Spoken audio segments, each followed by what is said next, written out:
વલસાણા આ તમામ જગ્યાના દ્રશ્યો છે। સુરતમાં ભારે વરસાદની વચ્ચે બેદરકારીના દ્રશ્યો પણ સામે આવ્યા છે। ઊન વિસ્તારમાં જીબીની ગંભીર બેદરકારી સામે આવી। 2 વીજપોલ ધડાકાભેર રસ્તા પર પડ્યા। વીજપોલ પડવાની ઘટના સીસીટીવીમાં પણ કેદ થઈ છે। આ 2 વીજપોલ પડતા 2 રિક્ષાઓને નુકસાન પહોંચ્યું છે। જોકે 2 રાહદારી મહિલાઓનો આઘાત બચાવ થયો છે। અને દુર્ઘટનામાં સદનસીબે કોઈ પણ પ્રકારની જાનહાનિના અહેવાલ સામે નથી આવ્યા। ત્યારે સુરતના વરસાદી દ્રશ્યો વચ્ચેના બેદરકારીના દ્રશ્યો પણ સામે આવ્યા છે। 2 વીજપોલ કે જે ધરાશાયી થયા, જેમાં રાહદારીઓનો આબાદ બચાવ થયો છે। 2 રિક્ષાઓને નુકસાન પહોંચ્યું છે। ત્યારે જીબીની ગંભીર બેદરકારી સામે આવી સુરતના ઊન વિસ્તારના આ દ્રશ્યો છે। એક તરફ વરસાદ ધમાકેદાર બેટિંગ પોતાની બચાવી રહ્યો છે અને બીજી તરફના આવા દ્રશ્યો બેદરકારીના દ્રશ્યો છે જીબીના ઊન વિસ્તારના દ્રશ્યો કે જ્યાં વીજ પોલ ધડાકાભેર નીચે પડ્યા। રિક્ષાને નુકસાન પહોંચ્યું છે। જોકે રાહદારી મહિલાનો આબાદ બચાવ થયો છે। દુર્ઘટનામાં સદનસીબે કોઈ પણ પ્રકારની જાનહાનિના અહેવાલો સામે નથી આવ્યા। ત્યારે બેદરકારીના દ્રશ્યો, રાહદારી મહિલાનો આબાદ બચાવ થયો છે।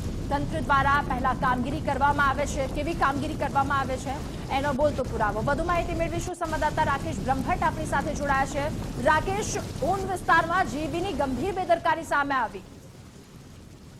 જી બિલકુલ, આ ખૂબ જ ગંભીર બેદરકારી બનીને સામે આવી છે કે જ્યાં જીબીના જે 2 વીજ થાંભલા છે તે સામે ટકરાયા બાદ ધરાશાયી થઈ તૂટી પડ્યા હતા। જો કે અહીંથી પસાર થઈ રહેલી 2 રાહદારી મહિલાઓનો ચમત્કારિક બચાવ થયો હતો, પરંતુ ઘટનાની અંદર જે ઓટો રિક્ષા છે તે ઓટો રિક્ષાને ભારે નુકસાન થવા પામ્યું હતું। સુરતના ઊન વિસ્તારમાં આવેલ બિંદનગર ખાતેની આ ઘટના બનવા પામી છે। જે ઘટના બનતાની સાથે સ્થાનિક લોકોના જીવ છે તે તાળવે ચોંટી ગયા હતા। મહત્વનું છે કે પ્રી મોન્સૂનની કામગીરીને લઈને જીબી ના જે વિભાગની કામગીરી સામે પણ સવાલ ઉભા થયા છે, કારણ કે જ્યારે ચોમાસું નજીક હોય છે ત્યારે મેન્ટેનન્સની કામગીરી છે તે જીબી વિભાગ તરફથી કરવાની હોય છે, પરંતુ ક્યાંક મેન્ટેનન્સના કામગીરીના અભાવના પગલે આ ઘટના બની હોવાનું પણ હાલ સર્જાઈ રહ્યું છે। પરંતુ સદનસીબે ઘટનામાં કોઈ મોટી જાનહાનિ ન થતા દુર્ઘટના ટળી છે। જી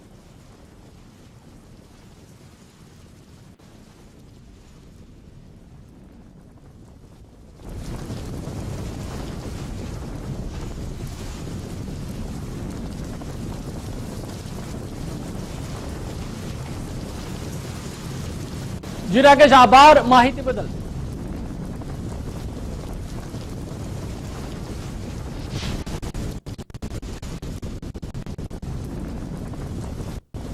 તો વહેલી સવારથી જ સુરતમાં ધોધમાર વરસાદ વરસી રહ્યો છે। સોસાયટીઓમાં જાણે કે નદી વહેતી હોય તેવા દ્રશ્યો જોવા મળી રહ્યા છે। 2 યુવકો આ પાણીમાં બોટ લઈને નીકળ્યા હતા। વિડીયો સોશિયલ મીડિયામાં વાયરલ થયો છે।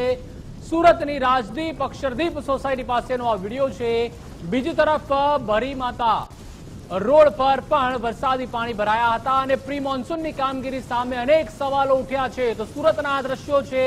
દક્ષિણ ગુજરાતમાં આમ પણ જે રીતે મેઘરાજા વરસતા હોય છે, ધમાકેદાર બેટિંગ કરતા હોય છે, મહારાષ્ટ્ર બાદ જ્યારે વરસાદની શરૂઆત થતી હોય છે ત્યારે તેનો જે પ્રવેશ દ્વાર કહેવામાં આવે છે તે દક્ષિણ ગુજરાત હોય છે। વાપી, વલસાડથી સુરત પહોંચતો હોય છે ત્યારે આ દ્રશ્યો જોઈ શકો છો। સુરત પણ સ્માર્ટ સિટી, મેટ્રો સિટીમાં આવે છે અને લાખો કરોડ રૂપિયાનો ટેક્સ સુરતવાસીઓ પણ ભરે છે, સુરતી લાલાઓ પણ ભરે છે, પરંતુ દર વર્ષે ક્યાંક આ રીતના દ્રશ્યો હોય છે તે જોવા મળતા હોય છે। અને વેડ રોડના આ દ્રશ્યો છે જ્યાં લોકો બોટિંગ કરી રહ્યા છે। આમ લોકો ક્યાંક મજા માણી રહ્યા છે, પરંતુ જે વોલેન્ટિયર્સ છે તે આ રીતે બોટને સહારે આગળ વધી રહ્યા છે અને બીજા લોકોની મદદ પણ કરી રહ્યા છે, કારણ કે કોર્પોરેશનના જે લોકો છે તે અત્યારે હાલમાં ગ્રાઉન્ડ ઝીરો ઉપર નથી આવી રહ્યા। સુરતમાં ધોધમાર વરસાદે તંત્રની કામગીરીની પોલ ખોલી નાખી છે।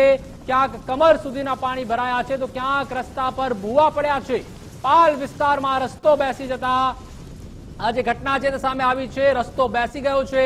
કોન્ટ્રાક્ટર દ્વારા માટી પુરાણ ન કરાતા રસ્તો બેસી ગયો હોવાની શંકા છે। પાલ ગેલેક્સી સર્કલથી પ્રથમ સર્કલ સુધીનો રસ્તો બેસી ગયો છે।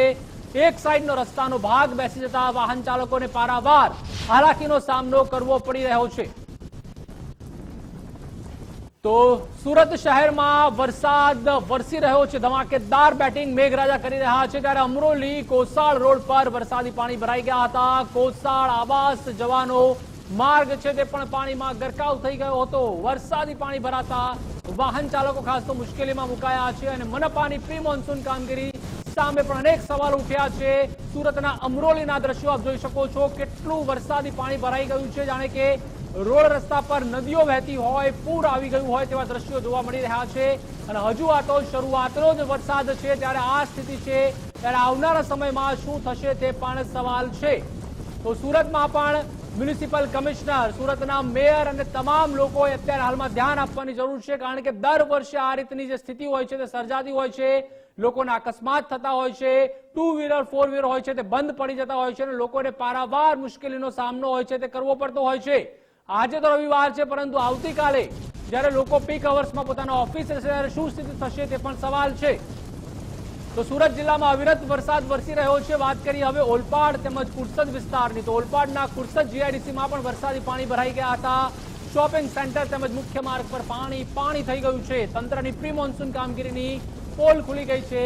અનેક સવાલ ઉઠ્યા છે. તો સુરતનો આ બીજો વિસ્તાર છે ઓલપાડ તેમજ કુરસદનો જે વિસ્તાર છે, જીઆઈડીસીનો આ વિસ્તાર છે, ત્યાં પણ ખૂબ જ મોટી સંખ્યામાં અત્યારે હાલમાં લોકો છે તે હાલાકીનો સામનો કરી રહ્યા છે અને પાણી ભરાઈ ગયા છે. 5 થી 6 ઇંચ જેટલો વરસાદ છે તે નોંધાયો છે અને તેના કારણે અત્યારે આપ જોઈ શકો છો રાહદારીઓને પારાવાર મુશ્કેલીનો સામનો કરવાનો વારો આવ્યો છે. વાત કરીએ આગળ હવે સુરતમાં વરસાદથી જળબંબાકારની સ્થિતિ છે, ત્યારે બારડોલીની વાત કરીએ. બારડોલીમાં પણ વરસાદી મેઘરાજાએ બેટિંગ કરી છે અને પાણી ભરાયા છે. ત્યાં પણ ખાસ કરીને નીચાણવાળા વિસ્તારોમાં પાણી ભરાઈ ગયા છે. ડીએમ નગરમાં ઘૂંટણસમાં પાણી ભરાયા છે. પાણી ભરાતા લોકોને ભારે હાલાકીનો સામનો કરવો પડી રહ્યો છે.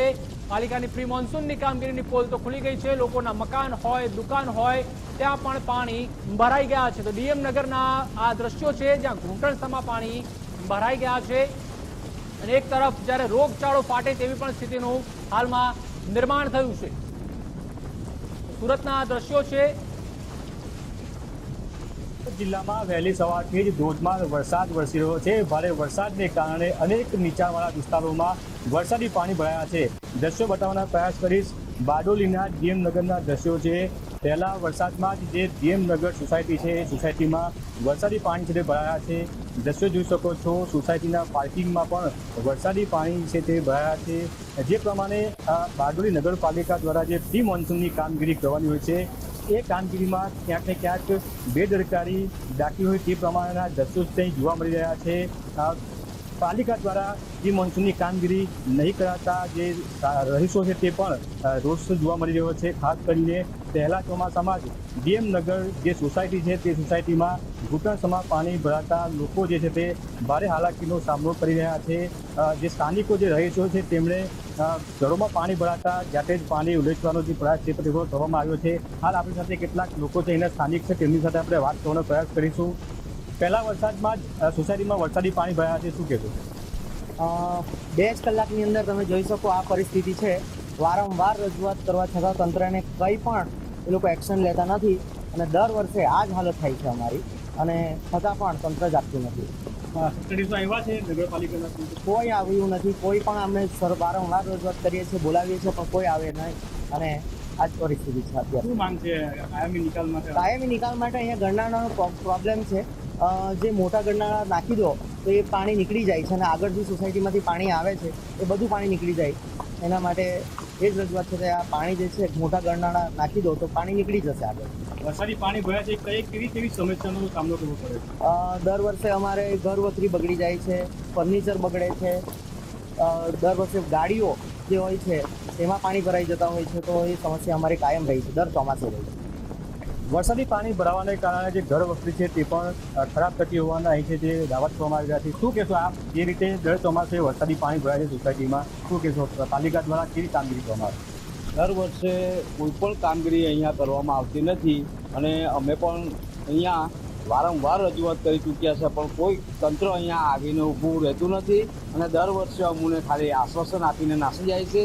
અને પાણીનો જે નિકાલ થવો જોઈએ એ નિકાલ આ 3 વર્ષથી એ લોકો કરી શક્યા નથી. અને આ રુદ્ર ડેવલપમેન્ટમાં જે ભૂંગળા બે નાખવામાં આવ્યા છે ત્યાંથી પાણીનો નિકાલ જ નથી થતું, જેથી કરીને આ બધું પાણી ફરતેનું આવે છે ચારે સાઈડનું અને અહીંયા જ બધું ભેગું થાય છે અને આ સોસાયટીને વધારે વધારે પાણી ઊંચાઈ લેવલ પર આવી જશે અને અમારા ઘર સુધી અંદર પહોંચી જવાની તૈયારીમાં હતું. અત્યારે કેટલી તકલીફ થાય છે વરસાદી પાણી ભરાય છે? ઘણી બધી તકલીફ. જો આપણે ગાડીઓ અમે મૂકેલી છે, 4 વ્હીલ 2 વ્હીલ